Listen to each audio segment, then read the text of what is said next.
10వ తేదీ నాడు తాండూర్ గిరిజన హాస్టల్లో విష ఆహారం తినడం వల్ల 10 మంది పిల్లలు ఆసుపత్రుల పాలైనట్టు మా దృష్టికి వచ్చింది. అది తెలిసిన వెంటనే గౌరవనీయులు మాజీ మంత్రివర్యులు సవితా ఇంద్రారెడ్డి గారు, గౌరవనీయులు సత్యవతి రాథోడ్ గారు ఇద్దరు కూడా ఆ పిల్లల్ని పరామర్శించుదాము, వాళ్ళ యోగక్షేమాలు తెలుసుకుందామని తాండూర్ ఆసుపత్రికి వెళ్లే ప్రయత్నం చేశారు. మరి ఆ రోజు నడి రోడ్డు మీద సవితక్కను సత్యవతి గారిని అరెస్ట్ చేసి కనీసం పిల్లల్ని చూడనీయకుండా చేశారు. నేను అడుగుతా ఉన్నా ఈ ప్రభుత్వానికి, అంతా బాగుంటే ఎందుకు అంత ఉలికి పడతా ఉన్నారు?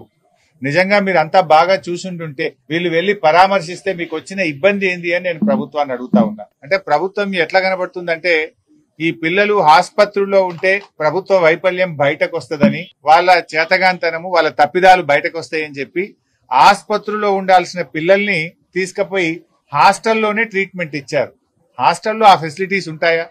జిల్లా ఆసుపత్రిలో ఒక ఐసీయూ ఉంటుంది, ఎమర్జెన్సీ విభాగం ఉంటుంది, స్పెషలైజ్డ్ డాక్టర్స్ ఉంటారు. కానీ ఆసుపత్రుల్లో పిల్లలుంటే ప్రభుత్వానికి చెడ్డ పేరు వస్తుందని తమ తప్పిదాలను కప్పిపుచ్చడానికి పిల్లల్ని తీసుకుపోయి హాస్టల్లో పెట్టి ట్రీట్మెంట్ ఇచ్చింది. అదేమైంది? అది కాస్త సీరియస్ అయిపోయి పరిస్థితి చేయి దాటిన తర్వాత ఇప్పుడు నిమ్స్ ఆసుపత్రికి తీసుకొచ్చారు.